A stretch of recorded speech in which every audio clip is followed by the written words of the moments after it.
Si je me tais, oh j'apprendrai à écouter la voix du beau berger.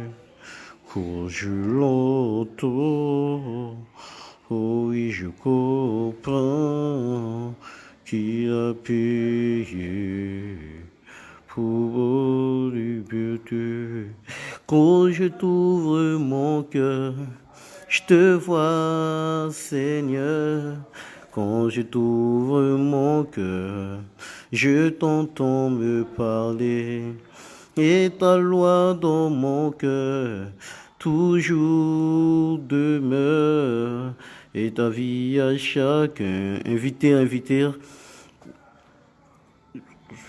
Et ta vie à chacun coule comme un torrent.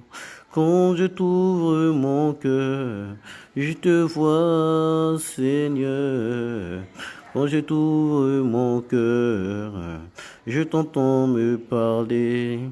Et ta loi dans mon cœur toujours demeure. Et ta vie à chacun coule comme un torrent. Quand je t'ouvre mon cœur, je te vois, Seigneur. Bonjour, Grande Sainte Green, que Dieu te bénisse. Et ta vie à chaque. Je suis prêt maintenant, shalom à tous. Je suis prêt pour ce grand direct. Pour ce grand direct, on va parler un peu de la lèpre du oin. C'est quoi la lèpre et pourquoi un oin peut avoir une lèpre? Donc c'est notre thème encore aujourd'hui et je pense que Dieu nous fera du bien, partager et Dieu fera quelque chose dans la vie de quelqu'un. Je sais qu'en cette année 2019 qui est déjà fini, le mois de décembre, Dieu fera beaucoup de choses dans la vie de certaines personnes. C'est un mois d'étonnement, c'est un mois de foi.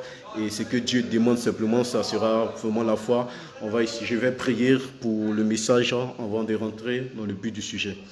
Éternel, je veux encore te célébrer, je veux encore t'élever. David a dit, ta parole vaut mieux que l'or. Et Pierre a dit, à qui irons-nous? Tu as les paroles de la vie, Seigneur Jésus. Et ils ont effectivement raison, Seigneur Jésus. Viens ce matin, pendant que nous sommes en train de crier vers toi, Seigneur Jésus. Amène ta parole, Seigneur Jésus-Christ, pour nous guérir, pour répondre, éternel Dieu, à nos cris. Je prie, Seigneur Jésus-Christ de Nazareth, que quelqu'un soit touché par ce message, que quelqu'un soit guéri à travers ce message, que la vie de quelqu'un soit restaurée à travers ce message-là. La Bible déclare, vous connaîtrez la vérité et la vérité vous affranchira, Seigneur Jésus. Supprime-moi, efface-moi, Seigneur Jésus-Christ, et que ton règne vienne et que tu fasses quelque chose dans la vie de quelqu'un au nom puissant de Jésus. Amen. Donc partagez, je vais commencer. Voilà, la lèpre, c'est un message que depuis 2018, j'avais déjà écrit et envisagé même de prêcher. Et Dieu merci, Dieu a permis qu'aujourd'hui ce soir. Et donc, j'aimerais que les gens se connaissent pour que je puisse libérer sa parole. Nous allons nous situer dans le livre de Exode et dans le livre aussi de Genèse, de Exode et de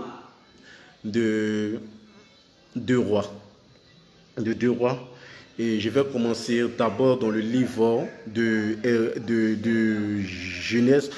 Si quelqu'un me suit, tu peux prendre Genèse chapitre 49, verset 1 à 7, que je vais lire d'abord. Genèse chapitre 49, verset 1 à 7. On va comprendre beaucoup, et alors beaucoup de choses. Verset 49, excusez-moi. Je lis la parole de Dieu. Jacob appela ses fils et dit, assemblez-vous et je vous annoncerai ce qui vous arrivera dans la suite des temps. Rassemblez-vous et écoutez, fils de Jacob. Écoutez Israël, votre père. Ruben, toi mon premier-né, ma force, et les prémices de ma vigueur, supérieur en dignité et supérieur en puissance. Impétueux comme les eaux, tu n'auras pas la prééminence, car tu es monté sur la couche de ton père, tu as souillé ma couche en y montant. Siméon et Léviton, son frère, leurs glaives sont des instruments de violence, que mon âme n'entre point dans leur conciliabule, que mon esprit ne s'unisse point à leurs assemblées, car dans leur colère, ils ont tué des hommes et dans leur méchanceté, ils ont coupé les jarrets des taureaux. Maudit soit leur colère, car elle est violente, et leur fureur, car elle est cruelle. Je les séparerai dans Jacob et je les disperserai en Israël. Donc pour ceux qui viennent de nous suivre, c'était Genèse chapitre 49, versets 1 à 7. On va dans Exode chapitre 4. J'aime Exode chapitre 4, c'est l'appel au ministère du prophète Moïse. J'aime beaucoup ça. Et pendant que je lis, que Dieu aussi t'équipe pour la mission, que Dieu t'équipe par rapport à ta destinée, que Dieu t'équipe par rapport à l'œuvre qu'il veut accomplir dans tes mains. Sachez que quand Dieu appelle un de ses serviteurs, il y a toujours une onction qui accompagne son serviteur, il y a toujours une grâce qui accompagne son serviteur. Donc, je lis encore dans Genèse chapitre et Exode chapitre 4, verset 1 à 9. Moïse répondit et dit, voici, ils ne me croiront point et ils n'écouteront point ma voix. Mais ils diront, l'Éternel ne leur n'était point apparu. L'Éternel lui dit, qu'y a-t-il dans ta main? Il répondit, une vache. L'Éternel dit, jette-la par terre.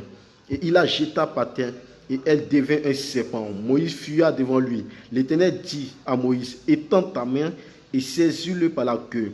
Il étendit la main et le saisit, et le serpent redevint une verge dans sa main. C'est là, dit l'Éternel, ce que tu feras, afin qu'il croie que l'Éternel, le Dieu de leur père, t'est apparu, le Dieu d'Abraham, le Dieu d'Isaac et le Dieu de Jacob. L'Éternel lui dit encore, mets ta main dans ton sein. Il mit sa main dans son sein, puis il la retira, et voici, sa main était couverte de lèpre blanche comme la neige. L'Éternel lui dit, remets ta main dans ton sein. Il remit sa main dans son sein, et puis il la retira de son sein, et voici, elle était redevenue comme sa chair. S'ils ne te croient pas, dit l'Éternel, et n'écoutent pas la voix du premier signe, ils croiront à la voix du dernier signe. Et s'ils ne croient pas, même à ces deux signes, ils n'écoutent pas ta voix, tu prendras de l'eau du fleuve. Tu la répandras sur la terre, et l'eau que tu auras prise du fleuve deviendra du sang sur la terre. Et nous allons aller aussi dans 2 Rois. Dans 2 Rois, c'est le dernier. Et puis je commence à libérer les mystères de la parole. 2 Rois 5. 2 Rois 5. 2 Rois chapitre 5. Voilà. On va commencer d'abord au verset 2 Rois chapitre 5 verset 1 à 3. Naaman, chef de l'armée du roi de Syrie, jouissant de la faveur de son maître et d'une grande considération, car c'était pour lui que l'Éternel l'avait délivré les Syriens. Mais cet homme fort et vaillant était lépreux. Or les Syriens étaient sortis par troupe et ils avaient mené captive une petite ville du pays d'Israël qui était au service de la femme de Naaman. Et elle a dit à sa maîtresse, si mon Seigneur était auprès du prophète qui est à Samarie, le prophète le guérirait de sa lèpre. Et on va directement au verset 10. Élisée lui fit dire par un messager, va et lave-toi 7 fois dans le Jourdain. Ta chair deviendra sainte et tu seras pur. Naaman fut irrité et il s'en alla en disant, voici, je me disais, Il sortira vers moi, il se présentera lui-même, il invoquera le nom de l'Éternel, son Dieu, et agitera sa main sur la place et guérira le lépreux.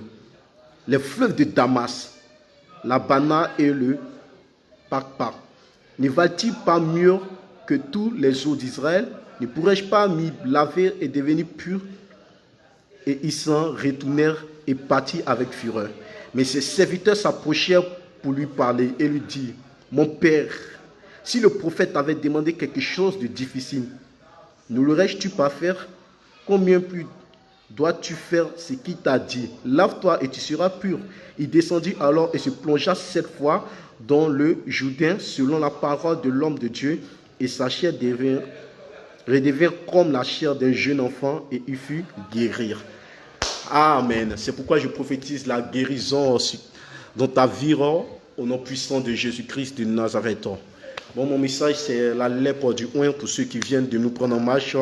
J'avais cité les versets Genèse chapitre 49, versets 1 à 7, de Exode 4, versets 1 à 9, 2 Rois chapitre 5, versets 1 à 2 et versets 10 aussi à 14. Que Dieu vous bénisse. Que Dieu vous bénisse. Beaucoup de personnes ont comme coutume de dire que Moïse n'a pas réussi sa mission, et Moïse n'a pas réussi sa mission. Moïse a échoué dans sa mission. Quelle était vraiment la mission de Moïse? Quelle était la mission de Moïse? Avant, j'ouvre une parenthèse d'abord parce que je vais vous dire quelque chose de très important. Sachez que le mois de décembre sera un mois d'adoration. Sera un mois d'adoration.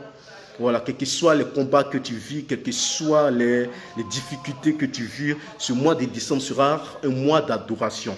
Et pour tous ceux qui vont comprendre le langage du Saint-Esprit, quand je parle de louange et d'adoration, vont rentrer dans des grâces extraordinaires.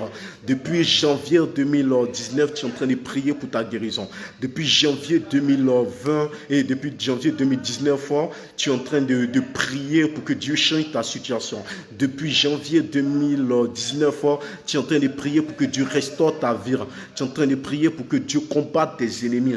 Mais je viens t'annoncer que dans ce dernier mois, qui est le mois de décembre, Dieu veut complètement agir dans la vie de plusieurs personnes. Et le moyen par lequel Dieu veut agir, ou ce que je peux appeler comme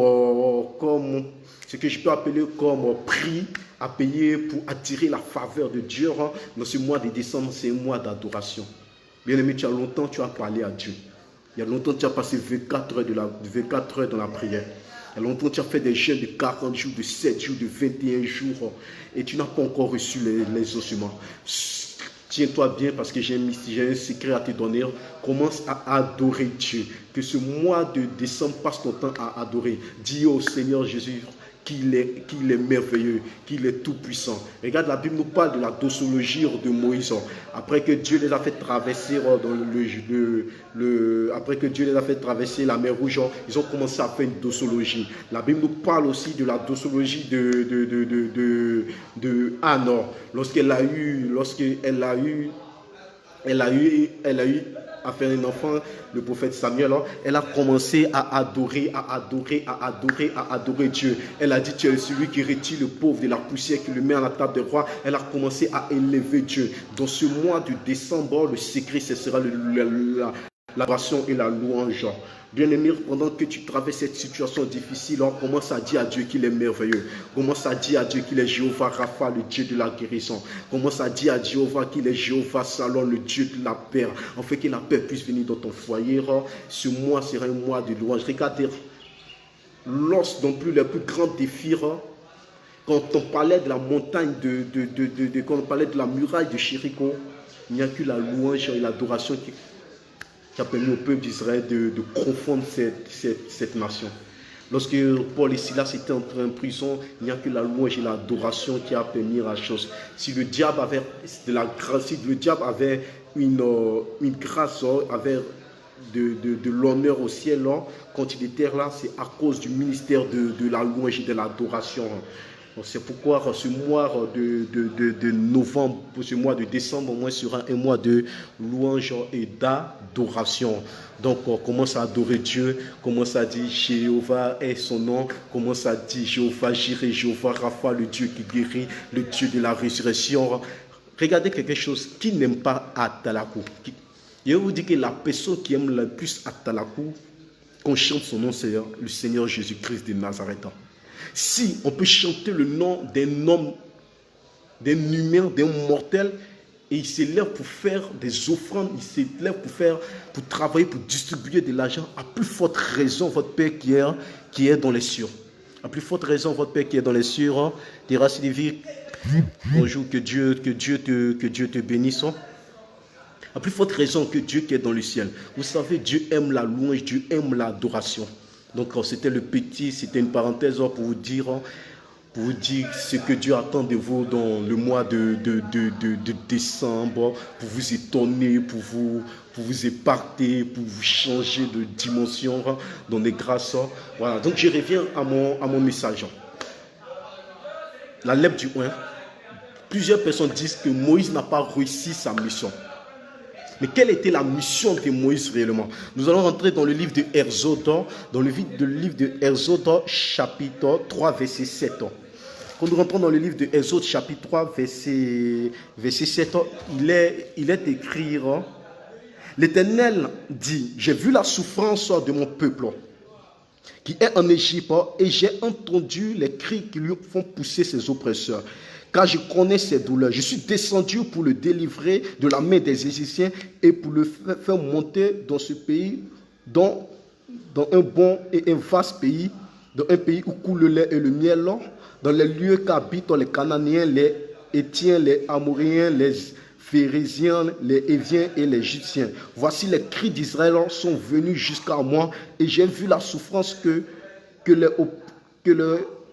leur font souffrir les Égyptiens. Maintenant, va, je t'enverrai auprès des pharaons et tu feras sortir d'Égypte mon peuple, les enfants d'Israël.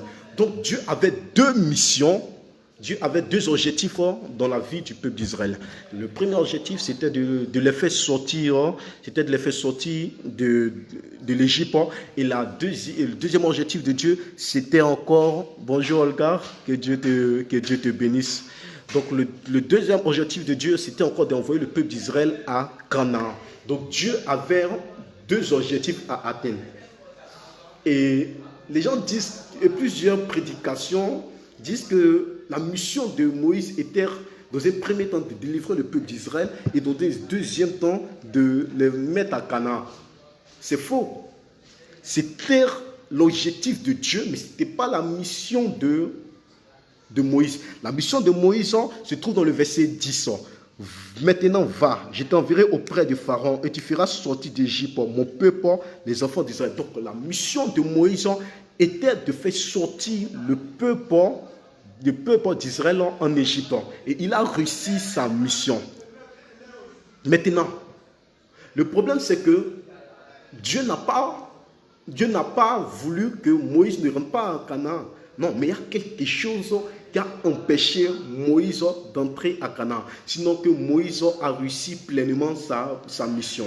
Moïse a reçu pleinement sa mission et on va le démontrer avec les chiffres. La Bible dit que dans le livre de Deutéronome 34, verset 7, que Moïse a vécu 120 ans. Et les 120 ans sont divisés en 3. Nous savons que le chiffre 3 d'abord, c'est le chiffre de l'accomplissement, c'est le chiffre de la victoire. Pour montrer que Moïse avait réussi sa mission qui était divisée 40 ans dans sa jeunesse, 40 ans en Égypte lorsqu'il quitta l'Égypte pour aller dans le désert et il revient en Égypte et il va dans le désert cette fois-ci avec le peuple. Donc 40 ans de sa jeunesse, 40 ans seul dans le désert et 40 ans avec le peuple d'Israël dans le désert. Dans le désert. Vous comprenez? Dans le désert. Et c'est ce qui... Et pourquoi 40 ans? On va définir ce qui c'est 40 ans. Le nombre 40 est le nombre de la préparation. Vous comprenez? Le nombre de la préparation. Le nombre de l'épreuve et de la fin de l'épreuve. Donc Moïse a passé 40 ans dans le désert ou en Égypte d'abord. dans la maison du roi où il apprenait et il a gagné en maturité. Donc Moïse était quelqu'un qui connaissait la sagesse, qui connaissait l'intelligence et qui connaissait la science des Égyptiens. Donc il savait qui était Pharaon, il savait quelle était l'autorité des pharaons, il connaissait le pouvoir de Pharaon. Un jour, quand je me suis converti, je me suis dit à Dieu, mais attends, mais pourquoi tout ce temps-là, tu m'as laissé dans la vie païenne. Pourquoi? Et Dieu se révèle à moi, il dit, j'avais un but quand je te mettais dans tout ça, tout le temps que tu étais en train de traverser dans le monde, je te voyais, j'avais mon regard fixé sur toi. J'ai dit, mais pourquoi? Dieu m'a dit, il m'a donné un exemple très simple. Il m'a dit, qui est mieux placé qu'une prostituée pour aller annoncer l'évangile aux prostituées? Qui connaît mieux les prostituées qu'une prostituée? Donc quand tu vois que je retire mes filles de la prostitution, il y a mes filles qui sont de la prostitution que je vais retirer bientôt pour qu'elles puissent annoncer l'évangile. Donc Moïse qui devait retourner en Égypte, Moïse qui devait combattre les Égyptiens, qui devait connaître la science égyptienne, devait connaître la sagesse égyptienne et devait connaître l'intelligence égyptienne. Vous comprenez? Donc les 40 années qu'il a fait, ça a été la fin de ses épreuves, de ses préparations, il s'est retiré dans le désert. La Bible dit que Dieu envoie ses enfants dans le désert pour qu'ils apprennent à le connaître. Moïse avait passé 40 ans où il avait appris la sagesse égyptienne, la science égyptienne. Mais il devait maintenant passer 40 ans où il devait se préparer maintenant pour recevoir les choses de la divinité de l'éternel Dieu. Donc à la fin de ces 40 années dans le désert, Dieu se révèle à lui et regardez ce que Dieu lui dit. Dieu dit à Moïse, Dieu lui a donné 3 signes. Dieu lui a donné 3 signes. Le signe de la verge, le signe de la lèpre et le signe du sang, de l'eau. Vous comprenez? Donc, les 3 années, les 40 ans en 40 ans en Égypte, 40 ans dans le désert et 40 ans dans le désert. Donc 3 fois 40, ça fait 120. Mais les 3 fois là montrent que Moïse avait pleinement réussi sa mission. C'est pourquoi je te connecte à celui qui nous permet de réussir notre mission, le Seigneur Jésus-Christ de Nazareth. Afin que la mission pour laquelle il t'a appelé, le pourquoi tu es venu sur cette terre, que tu puisses l'accomplir avant de quitter cette terre. Que Dieu te bénisse pleinement. Maintenant, on se rend compte que Moïse n'est pas rentré à Canaan. Pourquoi Moïse n'est pas rentré à Canaan? À cause de la colère. La lèpre de Moïse était la colère. Quand je lisais la Bible, j'ai vu que Dieu a donné 3 signes à Moïse. Et donc Moïse, quand il s'est présenté à Pharaon, il a présenté 2 signes, celui du serpent et celui de l'eau. Mais il n'a pas fait le signe de la lèpre. Donc je me suis posé la question de savoir, mais pourquoi Dieu a montré un signe à Moïse qu'il n'a pas accompli? Mais Dieu, dans sa pensée, était en train de dire à Moïse, il y a quelque chose en toi que si tu ne traites pas, tu risques de détruire ton ministère, tu risques de tomber un jour. Et cette lèpre qui était attachée, qui était dans le sein de Moïse, était la colère. Donc vous comprenez? Pour que Moïse quitte l'Égypte pour aller dans le désert, la Bible dit que la colère de Moïse a poussé Moïse à tuer un Égyptien. Vous comprenez? Et la Bible dit que la colère de Moïse s'enflamma, donc il a cassé les 2 tablettes qui contenaient les 10 commandements. Et la Bible dit que la Bible dit aussi que ce qui a permis à Moïse de ne pas en rentrer, c'était la colère. Il s'est énervé encore. Il n'a pas pu parler au rocher. Il a frappé le rocher 2 fois. Et Dieu a dit que tu ne rentreras pas à Canaan. Pour ceux qui veulent les vêtements, nombre 20, verset 8 à 12 ans. Donc vous comprenez? Et c'est ce qui s'est réellement passé. Mais d'où Moïse tire sa lèpre? La Bible dit que Moïse vient d'une tribu qu'on appelle les Lévites. Donc Moïse est un Lévite.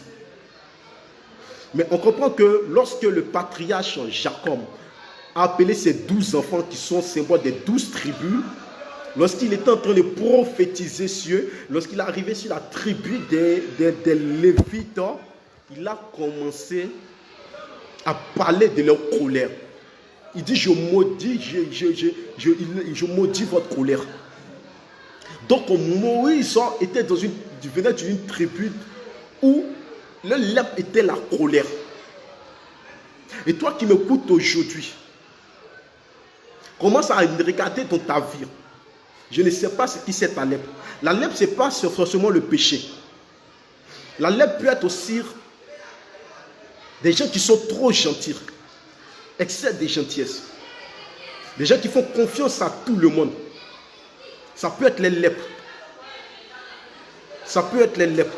Et donc le fait de faire confiance à tout le monde, ces personnes-là rentrent dans plusieurs business avec n'importe qui et se rendent un jour qu'ils sont dans la faillite totale. Parce qu'ils ont fait confiance à des gens qu'ils ne devaient pas faire.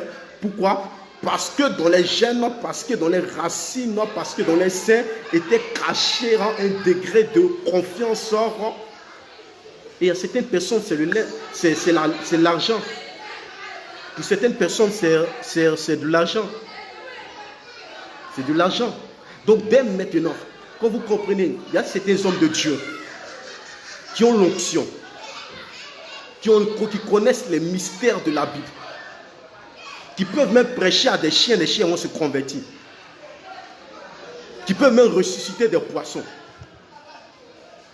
Mais ces hommes de Dieu-là, on se rend compte qu'ils sont homosexuels, ils sont pédophiles ou ils sont cupides. On voit des grands hommes de Dieu aujourd'hui qui ont déraillé comme Salomon à cause de la femme, qui ont déraillé comme Samson à cause des prostituées, parce que dans les germes se cachait quelque chose qu'ils n'ont pas pu traiter. Je vais parler de quelque chose qui a fait buzz encore sur les réseaux sociaux. Vous comprenez, de cette femme qu'on appelle Naomi. Vous comprenez? Il y a des femmes comme ça qui sont dans les foyers, qui ont l'argent, qui ont des voitures, qui ont des maisons, qui ont la santé, mais qui ont un problème avec eux, c'est le problème de l'adultère. Bien même qu'elle lutte depuis des années contre ça, mais elle n'arrive pas à s'en débarrasser parce qu'elle ne connaît pas les racines. Et donc, aujourd'hui, il y a plusieurs personnes qui sont adultères, qui trompent les femmes. Mais pourquoi une seule femme arrive à tromper un mari et ça crée un buzz partout dans le monde? C'est à cause de son niveau de gloire, c'est à cause de son niveau d'élévation. Laissez-moi vous dire quelque chose. Le diable ne vous fera jamais tomber quand vous avez simplement 5 personnes qui vous regardent. Le diable va essayer de vous faire tomber quand il y aura peut-être 1 million de personnes qui vous regarderont, quand il y aura peut-être 10 millions de personnes qui vous suivront, quand vous serez l'exemple d'une génération. C'est en ce moment-là le diable tentera de vous faire tomber. En utilisant quoi? La lèpre. Ce qui a fait que Moïse n'est pas rentré à Canaan, c'était la lèpre. Et la lèpre venait de ses origines, venait de ses parents. De ses parents. Pourquoi un homme de Dieu qui a prêché la sainteté, qui a enseigné la sainteté, on le regardait avec honneur, on le regardait avec joie. Et un jour, on apprend qu'il a fait, on apprend un scandale sur lui.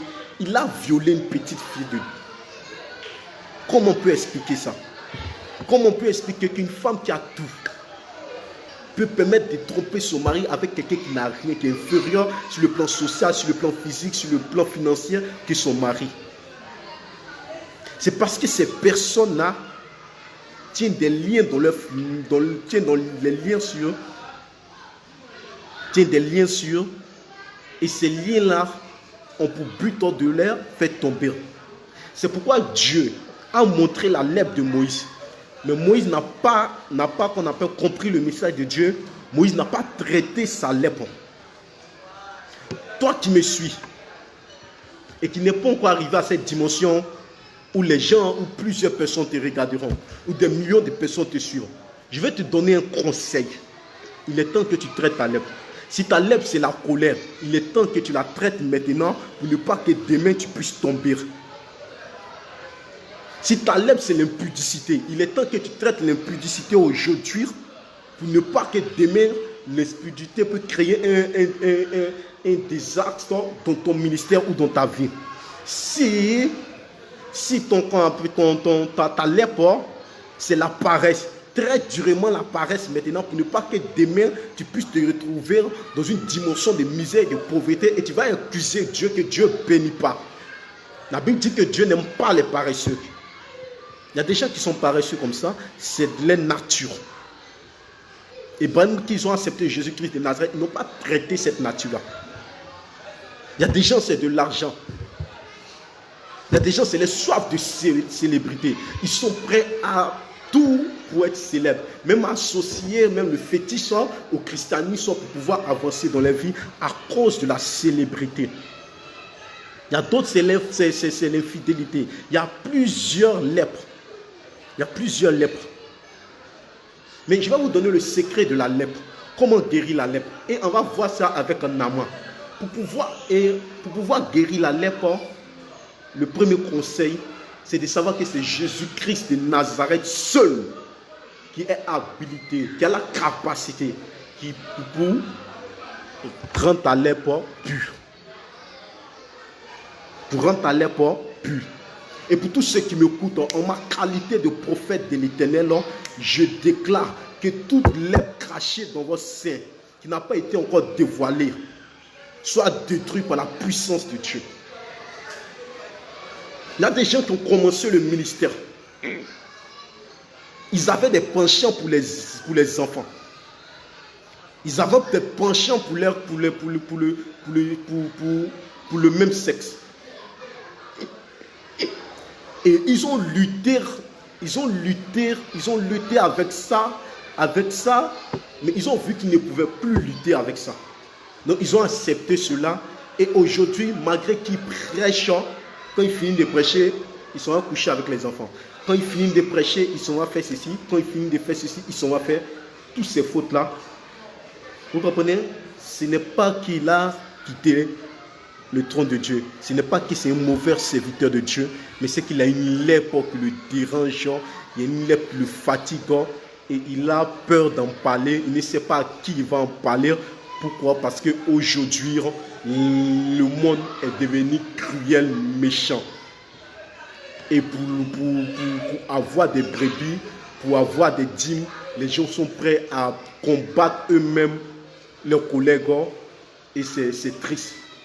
Il s'est dit, bon, si je viens confesser ma lèpre à un tel serviteur de Dieu, est-ce qu'il ne va pas prendre ça pour publier?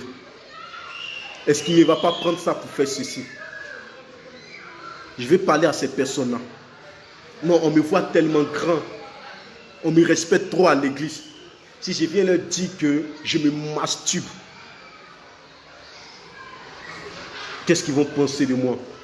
Bien aimé, cette idée ne vient pas, cette pensée ne vient pas de Dieu. Cette pensée vient du diable dans le but de nourrir ta lèpre, Et quand tu vas atteindre le niveau supérieur, il va dévoiler ta lèpre et ça sera trop tard. La Bible dit que Naaman était général dans l'armée de Syrie. Il avait une gloire qui ne pouvait pas passer inaperçue. Il était respecté. Quand il sort de la maison, on l'acclame. Quand il sort de la maison, ça avait un cortège pas possible. Mais quand il revenait, il cachait quelque chose en lui qui était la lèpre. Il avait peur que le peuple syrien se rende compte qu'il était lépreux. Et le jour si on apprenait qu'il était lépreux, ils allaient l'écrater. Il allait perdre son titre de général, il allait perdre sa gloire, il allait perdre son honneur, il allait perdre son respect. Vous comprenez? Donc c'était un souci pour Naaman. De fait, quand Naaman sort, il fait semblant d'être heureux. Je vais vous dire, le véritable bonheur, ce n'est pas de faire croire aux gens qu'on est heureux, c'est d'être heureux. Mais Naaman ne vivait pas normalement. L'argent de Naaman n'arrivait pas à donner la paix à Naaman. Les honneurs qu'il recevait étaient inférieurs. Car Naaman pensait. Je ne sais pas si tu es dans le cas aujourd'hui. Peut-être tu prêches la parole de Dieu. Tu diriges à l'église, tout le monde te regarde. Tout le monde t'admire. Quand tu sors au quartier, tout le monde te respecte. On dit c'est cette femme-là, c'est à cette femme-là je vais ressembler. Non, c'est ce monsieur-là. Et tu es l'espoir d'une jeunesse, tu es l'espoir d'une génération. Mais pourtant, quand tu te retrouves seul à la maison, tu n'as que les larmes pour pleurer. Tu n'as que les larmes pour pleurer. Parce que tu es malheureuse. Parce que tu es malheureux. Tu te dis, regarde, et si un jour ils apprennent que moi, qu'ils me regardent avec honneur, je me masturbe. Et s'ils apprennent que c'est la prostitution que j'ai fait pour gagner ma vie. Et s'ils pensent que je suis un homosexuel, qu'est-ce qui va faire devenir? Et quand tu te retrouves sur toutes ces questions-là qui t'empêchent de te concentrer, qui t'empêchent d'être heureux. Et quand tu sors, tu es obligé de monter un visage joyeux pour ne pas que ceux qui te regardent, ceux qui te suivent soient tristes. J'ai une solution pour toi ce matin. C'est Jésus-Christ de Nazareth. Pour tous ceux qui me suivent et qui se rendent compte de cette situation-là, vous pouvez me contacter. Vous pouvez me contacter pour une délivrance. Il y a certaines personnes, c'est la colère. À chaque fois qu'elle veut se marier, à chaque fois qu'elle rencontre un homme, elle se met dans une colère qu'elle pousse. Cette colère pousse l'homme à quitter. C'est une colère qui n'est pas normale, c'est une lèpre. Tu as besoin de guérir. Souvent, ce n'est pas le diable, c'est un comportement que nous avons obtenu que nous avons hérité de nos pères qui sont comme des problèmes dans notre vie. Qui sont comme des problèmes dans notre vie. Mais l'un des secrets pour être guéri de la lèpre, c'est d'ôter son manteau de général. C'est d'ôter son manteau de ministre. C'est d'ôter son manteau de bishop, de Kwashi bishop. C'est d'ôter son manteau de prophète des monologues. C'est d'ôter son manteau de prophète des nations. C'est d'ôter son manteau de responsable de l'église. C'est d'ôter son manteau de directeur de société. C'est d'ôter son manteau de femme, de directeur. Parce que laisse-moi te dire, tu es peut-être femme de directeur, tu as tout. Mais si le directeur sait qu'un jour tu le trompes et que ça éclate comme c'est éclaté pour Naomi, sache que tu vas perdre toutes tes valeurs. Donc il est temps pour toi qui m'écoutes de traiter cela. Si même pour toi c'est la colère, si pour toi c'est la colère, c'est la masturbation. Un jour la Bible dit que c'est que l'homme sème et le moissonnera. Moïse a sémé la colère à plusieurs reprises. Et quand il a récolté la colère, ça l'a empêché de rentrer à Canaan. L'objectif de Dieu, ce n'est pas que tu sois bloqué dans le désert. L'objectif de Dieu, ce n'est pas qu'après avoir quitté les liens de famille, les alliances sont mauvaises, les alliances ancestrales, les malédictions ancestrales, que tu viennes t'arrêter dans un désert. Non, Dieu a dit, mon serviteur prospérera, il montera, il sera élevé et il sera très bien élevé. Donc Dieu veut que tu prospères dans des dimensions en dimensions. Comme on le dit dans le jargon, la profondeur appelle la profondeur. Vous comprenez? Donc Naaman devait écouter le prophète Élisée. L'orgueil ne guérit pas la lèpre. L'orgueil élève encore la lèpre. Cet homme impur qui est venu vers Jésus, il a dit à Jésus-Christ de Nazareth, oh, si tu veux. Il n'a pas dit à Jésus si tu peux, hein. Il dit à Jésus si tu veux. Parce qu'il savait que Jésus était capable de guérir sa lèpre. Il savait que Jésus était capable de l'apporter la guérison. Il savait que Jésus était capable de faire quelque chose quelque chose dans sa vie. Il savait que Jésus était capable de l'apporter la guérison. Mais ce qui l'inquiétait, est-ce que Jésus voulait? Est-ce que Jésus voulait? Et il a dit à Jésus, si tu veux, tu peux me rendre pur. Est-ce que quelqu'un peut lever sa main pour dire, Jésus, si tu veux, tu peux me guérir de ma lèpre. Jésus, si tu veux, tu peux me guérir de la masturbation. Jésus, si tu veux, tu peux me guérir de la colère. Jésus, si tu veux, tu peux me guérir de l'impudicité. Jésus, si tu veux, tu peux me guérir de la pédophilie. Jésus, si tu veux, tu peux me guérir de l'adultère. Tu peux me guérir de l'adultère. Et Jésus-Christ de Nazareth le veut. Jésus-Christ de Nazareth le veut. Bien-aimé qui m'écoute, il s'agit de ta vie. Vous savez, il s'agit de ta vie. Il y a des choses qu'on néglige aujourd'hui qui nous rattrapent demain. Il y a des choses qu'on néglige aujourd'hui qui nous rattrapent demain. Il y a des choses qu'on guérit, qu'on fait aujourd'hui et qu'on ne fera plus demain. Toi qui écoutes ce message, la Bible dit que l'obéissance vaut mieux que le sacrifice. N'attends pas quand tu seras dans un sommet où tu seras dans un sommet. Sachez que quand Dieu t'élève avec autorité. Tu vois?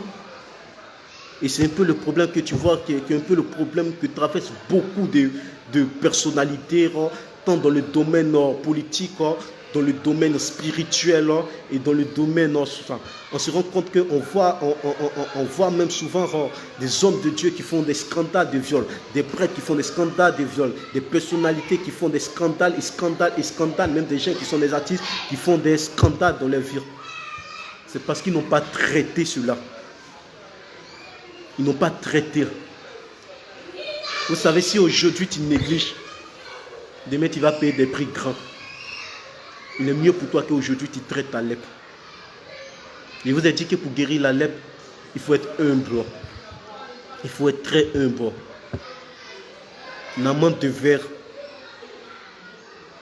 oublier les eaux de la Syrie. Bien même qu'elles étaient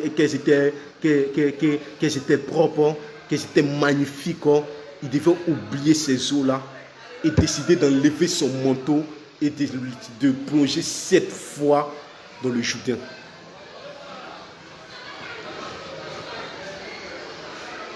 Tu es peut-être bishop, tu es peut-être responsable de l'église, tu es peut-être femme d'affaires internationale, tu es peut-être réputé dans n'importe quel domaine, mais pendant que tu es en train de m'écouter, tu sais qu'il y a une lèpre, il y a quelque chose que tu es en train de lutter tous les jours avec ça. Et malgré tes jeûnes, malgré tes prières, malgré comme on appelle même tes supplications, ça persiste toujours. Ça persiste toujours. Sois humble. Sois humble. Et demande à Dieu de te conduire vers un serviteur qui pourra t'aider. Qui pourra t'aider. Sinon, ceux qui sont en train de t'acclamer, qui sont en train de te blaguer par les acclamations, qui sont en train de te blaguer par leur respect, qui sont en train de te blaguer par comme on appelle, par les hypocrisies, ce sont les mêmes là qui viendront encore pour te blâmer, pour te dire que je savais que c'était un homosexuel, je savais que c'était un païen, je savais que c'était une païenne, je savais que c'était un faux serviteur de Dieu. Quand je vous ai dit de ne pas le suivre, vous l'avez suivi. Voici ça, aujourd'hui Dieu l'a dévoilé. Ce n'est pas Dieu qui l'a dévoilé, c'est le péché, c'est la lèpre qu'il a entretenu, qui a pris tout son corps. La lèpre peut être, qu'on appelle même, peut être cachée. Tu peux porter un pantalon pour cacher la lèpre. Je peux même cacher la lèpre ici. Même si elle arrive sur mon coude, je peux même porter une chemise manche longue et porter des gants. Mais est-ce que je vais pouvoir masquer toujours mon visage tous les jours? Non. Vous savez, c'est comme ça. C'est comme ça la lettre. C'est comme ça la lettre. C'est pourquoi je suis là. Je suis disponible. Voilà. Jésus te tient même par ce message-là. Vous savez, la Bible déclare que le monde attend avec un ardent désir la révélation des fils de Dieu. Et ce que Dieu attend aujourd'hui là, Dieu veut les formater. Dieu veut les traiter durement. Dieu veut les préparer. Parce que ce réveil qui vient, laissez-moi vous dire que ce n'est pas un réveil pour les plaisantins. Ce n'est pas un réveil pour les orgueilleux. Ce n'est pas un réveil pour les gens qui tapent leur poitrine. Ce n'est pas un réveil pour les gens qui disent moi. C'est un réveil qui dit fais de moi ce que tu veux. C'est un réveil pour ceux qui sont humbles. Pour que Jésus soit élevé, il devait s'abaisser. La Bible dit que dans le livre de Philippiens, qu'il s'est abaissé. Il s'est mis jusqu'à la place d'un serviteur. Il est mort jusqu'à la mort de la croix. Et c'est pourquoi Dieu l'a souverainement élevé. Il a donné un nom au-dessus de tout nom. Afin que, en ce nom, tout genou fléchisse dans les cieux, sur la terre et sous la terre. Dieu veut te traiter. Dieu veut t'élever. Dieu veut te bénir. Dieu veut faire de toi une lumière forte, une lumière puissante. Dieu veut faire de toi un exemple, un modèle. Dieu veut faire de toi un modèle. Dieu veut enlever cette ancienne personne qui était négligeable, qui n'était pas considérée. Cette personne impudique, cette personne hypocrite, méchante, cette personne adultère. Et Dieu veut créer une nouvelle personne. Comme le dit le livre de 2 Corinthiens 5, verset 17. Si quelqu'un en Christ, c'est une nouvelle création. Les choses anciennes sont passées, voici toutes choses sont devenues nouvelles. Toi qui m'écoutes, donne le temps à Dieu de te façonner. Parce que des grandes choses arrivent. Des grandes choses arrivent. Où tu feras le tour du monde. Où tu feras le tour du monde. Où tu feras le tour du monde. Où tu feras le tour du monde. Dieu va t'étonner d'abord en cette année 2019, en décembre. Parce qu'il y aura des surprises que Dieu va faire. Il y aura des surprises que Dieu va faire. Mais Dieu est en train de te préparer. Mais pendant que Dieu est en train de te préparer, laisse Dieu rentrer, Dieu pénétrer partout dans ton corps. Dieu partout dans ton corps. Il faudrait que les gens qui t'ont vu hier puissent eux-mêmes rendre témoignage de l'action de Dieu dans ta vie. Est-ce que quelqu'un peut dire avec moi? Je ne veux pas être un échec pour ma génération. Je ne veux pas être une occasion de chute pour le royaume de Dieu. Vous voyez, le problème avec Judas, c'était la cupidité. Judas était cupide. Aujourd'hui, il y a des gens qui n'ont pas pu traiter la cupidité dans leur vie. Et aujourd'hui, tout le monde sait qu'ils sont cupides. L'onction sur la vie d'un serviteur de Dieu ne veut pas dire que Dieu est d'accord avec lui.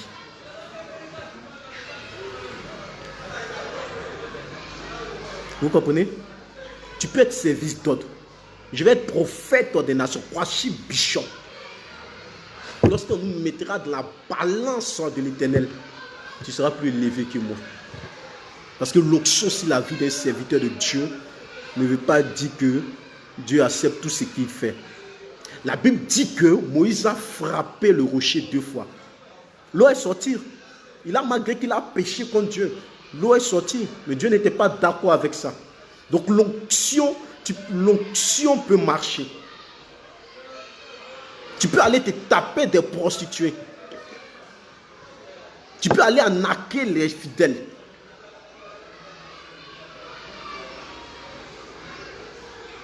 Tu vois? Tu peux aller même danser, même dans les boîtes de nuit. Tu vas venir prêcher, l'onction va se manifester. L'onction va se manifester. Mais le problème, est-ce que celui qui t'a donné l'onction là, il est avec toi? Est-ce qu'il te suit? Est-ce qu'il est tout près de toi? Est-ce que tu lui donnes gloire? Est-ce qu'il est fier de toi? Est-ce qu'il peut se taper la poitrine comme il s'est tapé la poitrine au sujet de Job? Il a dit à Satan, tu vois sur la terre, il y a un nom qu'on appelle Job. Je suis trop fier de lui. Est-ce qu'il peut se taper la poitrine pour dire que tu es mon ami? Est-ce qu'il peut faire? Regarde, il y a plusieurs personnes qui comptent sur toi. Il y a plusieurs personnes qui espèrent en toi. Il y a plusieurs personnes qui te regardent. Il y a plusieurs, regarde dans ton quartier. Ça a commencé même peut-être dans ton quartier. Ça a commencé même dans ta famille. Ça a commencé même sur les réseaux sociaux. Avant, quand tu publiais des photos, c'était 2, c'était 3. Mais aujourd'hui, quand tu publies, ça va à 50, ça va à 100. Ça veut dire qu'il y a des gens qui te regardent, il y a des gens qui te suivent. Et ça, ce sont des personnes même qui se sentent volontaires de se présenter. Mais il y a des gens qui sont dans le secret, qui te regardent, qui t'admirent, qui laissent Dieu les pénétrer à travers ton témoignage. Pense à eux, s'il te plaît. Pense à ta famille, s'il te plaît. Pense à ton quartier, tout ça. Pense à cette génération qui te regarde, qui t'admire. Ne sois pas une occasion de chute pour plusieurs personnes. Dès maintenant, commence à traiter ta lèpre. Dès maintenant, commence à traiter ta lèpre. Dès maintenant, commence à traiter ta lèpre. Tu sais, lorsqu'on veut faire un voyage, et un voyage peut-être important, qui est très important, on prépare d'abord ses zéphyrs pour ne pas que, après on oublie quelque chose. Parce que quand on oublie cette chose-là, elle peut être fatale. Elle peut être fatale. Tu vois? Elle peut être fatale. Elle peut être fatale. Il y a un grand réveil qui attend. Où Dieu va prendre quelqu'un en Belgique. Une femme qui n'était même pas connue. Qui pouvait partir. Même les chiens l'ignoraient. Mais Dieu veut prendre cette personne-là pour l'élever. Pour qu'elle soit une exemple pour l'Afrique. Pour qu'elle soit une exemple pour l'Europe. Dieu veut prendre quelqu'un qui est rejeté actuellement par sa famille. Personne ne l'appelle. Personne ne se préoccupe d'elle. Est-ce qu'elle vit? Est-ce qu'elle ne vit pas? Dieu est en train de préparer quelque chose de grand. Dieu veut confondre le monde. Il dit, prends les choses vides. Les choses qui n'ont pas de valeur. Les choses qui n'ont pas d'importance. Les choses que tu peux regarder puis jeter. Les choses qui n'ont pas de beauté. Et confondre les sages. C'est ce que Dieu veut faire avec toi. Pendant que tu es en train de m'écouter, Dieu commence quelque chose pour toi. Ce sont des expériences que tu vas avoir. Ce sont des présences que tu vas sentir. Tu auras comme la chair de poule auprès de toi. Dieu veut libérer quelque chose dans ta vie. Dieu veut libérer quelque chose dans ta vie. Dieu veut libérer quelque chose dans ta vie. Dieu veut libérer quelque chose dans ta vie. Un homme, regarde, c'est impossible même à un homme d'arrêter ce plan. Pourquoi? Parce que le conseil de Dieu a voté. Parce que le conseil de Dieu a voté pour vous. Ne déçois pas le conseil de Dieu. Ne déçois pas le conseil de Dieu. Que Dieu vous bénisse. Que Dieu vous bénisse. Voilà. Pour tous ceux qui veulent me contacter, je suis au plus 225 ans, 87 47 03 et 02. C'est mon numéro WhatsApp. Vous pouvez m'écrire, vous pouvez me contacter. Voilà. Et dès ce samedi, je suis encore dans un programme appelé Atmosphère d'ébranlement. une atmosphère d'ébranlement. Et il y aura encore un mystère, un message encore très fort, un message encore puissant. Le mystère du 4e jour, si Dieu le veut, où on parlera longuement et largement de la sorcellerie, comment reconnaître que quelqu'un est sorcier, comment reconnaître, comment sentir l'atmosphère. On parlera de Dieu. C'est cette année 2019, c'est la fin de cette année 2019 sera une fin d'année extraordinaire. Ça sera des mystères, mystères et mystères. Nous allons rentrer dans un temps prophétique, nous allons rentrer dans un temps de délivrance. Ça sera extraordinaire, ça sera extraordinaire, ça sera extraordinaire, parce que c'est assez de mystères, assez de mystères, assez de mystères. Et nous allons beaucoup parler. Beaucoup de personnes prêchent sur cette femme qui avait cette perte de sang de 12 ans. Mais je vais révéler encore beaucoup de mystères. Là où les moyens de l'homme s'arrêtent, la divinité commence.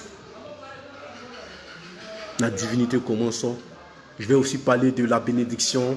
Je vais aussi parler aussi de la bénédiction qui t'emmène dans une autre dimension. Je vais aussi parler aussi pourquoi j'ai dit la bénédiction qui enlève dans une autre dimension. Il y a des bénédictions que tu reçois, mais qui ne te font jamais changer. Il y a des bénédictions que tu reçois que si toi-même tu ne viens pas rendre témoignage, on ne saura jamais. Mais imaginez quelqu'un qui a marché au quartier. Quand tu regardes ses souliers, tu peux les comparer aux gens des témoins de Jéhovah. Quand tu regardes ses souliers, tu peux les comparer aux gens de cunette. En bas est fini. Et quand demain tu le vois dans une 4x4 sortir, dans une Range Rover, il n'a pas besoin de dire que Dieu l'a béni. Toi-même, tu sais que Dieu l'a béni. Le quartier sait que Dieu l'a béni. Si quelqu'un qui me répond un grand amen, cette grâce-là, il reçoit cette grâce-là de la part de Jésus-Christ de Nazareth. Maintenant même, les anges de mon ministère travaillent dans sa vie. Tu vois, c'est des grâces qui te font changer de dimension. C'est cette grâce-là que Dieu veut donner à quelqu'un.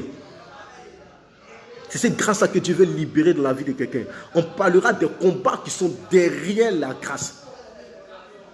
Et on parlera surtout de nous sommes les ossements. Est-ce que quelqu'un peut dire avec moi, je suis les ossements? Je suis les ossements de la prière de plusieurs. C'est un mystère encore. On parlera de mystères et de mystères jusqu'à ce que cette année 2019 se termine. Mais pour le prochain direct, on parlera sur la guerre des épouses. Un message à vous couper le souffle. Un message à vous couper le souffle. Ça sera extrêmement dangereux. Ça sera fort. Vous allez comprendre beaucoup de choses.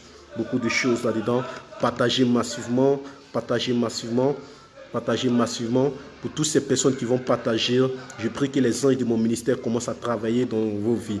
Pour toutes ces personnes qui vont partager, qui vont inviter, je prie que le Dieu qui m'a appelé agit dans votre vie maintenant au nom puissant de Jésus-Christ de Nazareth. Au nom puissant de Jésus-Christ de Nazareth. Voilà, que Dieu vous bénisse, que Dieu vous bénisse, voilà, que Dieu vous bénisse, voilà. Je suis en train de voir quelqu'un que Dieu veut faire Dieu veut donner une grâce dans le domaine du travail, dans le domaine du travail. Et pendant que tu es en train de m'écouter, reçois la grâce. Je veux dire, avant le 31, Dieu veut te donner une grâce du travail. Dieu veut t'honorer. Dieu veut t'honorer. C'est une femme que je suis en train de voir dans mon esprit. Voilà, que Dieu veut te donner le travail parce que Dieu veut te restaurer. Voilà, ce que Dieu va faire dans ta vie dans l'année 2019-2020, ça va beaucoup t'impacter parce que je vois une restauration dans le domaine du travail. Je vois aussi Dieu va te connecter à beaucoup de personnes. Et je vois aussi que Dieu va faire, que Dieu va t'ouvrir beaucoup de portes. Mais je vois surtout le mariage. Je vois plutôt le mariage. N'oublie pas de m'inviter. Je vois plutôt le mariage. Bon, c'était moi. Que Dieu vous bénisse. Que Dieu vous bénisse. Voilà, vous pouvez me contacter comme je l'ai dit. Je vous ai déjà donné mon WhatsApp pour ceux qui me suivent sur le plus 225 87 47 03 et 08. Voilà. Disais, je ne suis pas de ces hommes de Dieu. Quand je donne une prophétie sur ta vie, contacte-moi et demande-moi qu'est-ce que tu dois faire pour que cette prophétie-là rentre. C'est ce que la plupart des hommes de Dieu oublient de le faire. Tu vois? Je vois que Dieu va t'ouvrir les portes, je vois que Dieu va te bénir, je vois quelque chose que Dieu veut faire dans ta vie. Dieu va te donner un mariage cette année même. Et l'année passe, mais elle n'est pas mariée. Qu'est-ce qui n'a pas marché? C'est un mystère que je vais prêcher dessus pour une prochaine fois. Donc, ciao, ciao. Merci, Ingrid. Merci, mon vieux mort, Léonce Dago, que Dieu te bénisse. Merci, Terra Sylvie. Merci, Marie-Viviane. Merci, Ingrid. Merci, merci, Marie. Merci, Olga. Je prie encore pour le prophète Nathan et que Dieu va élever. Bon, c'était moi, que Dieu vous bénisse. Éternel Dieu, je vais te prier pour la vie de ces personnes-là. La vie chrétienne n'est pas facile, Seigneur Jésus. C'est une vie difficile, Seigneur Jésus. Ou tellement difficile que certaines personnes abandonnent et d'autres, éternel Dieu, croient en toi et avancent, Seigneur Jésus. Mais je veux prier pour ces personnes qui sont connectées actuellement, qui me suivent, qui suivent mon direct et ceux qui vont suivre aussi après. Je prie, Seigneur Jésus-Christ de Nazareth, que tu les aides, Seigneur Jésus. Que tout ce que sera comme obstacle dans leur vie soit brisé. Que tout ce qui est lèpre dans leur vie, Seigneur Jésus, soit purifié par ta grâce, par ta miséricorde, Seigneur Jésus-Christ de Nazareth. Que toutes les prophéties qui ont été déclarées dans leur vie puissent s'accomplir maintenant au nom puissant de Jésus-Christ de Nazareth. Éternel Dieu, tu as eu compassion pour Anne et tu l'as fait grâce. Tu as eu compassion pour le peuple d'Israël et tu as fait part. Tu as eu compassion pour Marie et pour Marthe et tu as ressuscité Lazare, Seigneur Jésus-Christ de Nazareth. Tu peux le faire, tu n'as pas changé, Seigneur Jésus. Quel que soit le degré, éternel Dieu, des difficultés que ces personnes vivent, je prie à l'instant que Dieu fasse quelque chose dans votre vie. Je prie que chaque jour, que tu puisses rendre témoignage. J'ai dit chaque jour, car il est écrit l'Esprit du Seigneur. Il est écrit, vous recevez une puissance et vous serez mes témoins. Je prie que tu sois le témoin de Jésus. Je parlerai aussi d'un mystère. Tant que Dieu ne te donne pas les choses fortes, tu ne seras jamais fort. Tant que Dieu ne te donne pas les choses fortes, tu ne seras jamais fort. Et je parlerai aussi d'un mystère aussi. Je vais organiser ça. Je parlerai aussi d'un mystère très très dangereux. L'Afrique a besoin de divinité. Ça sera un fort. Bye bye, que Dieu vous bénisse.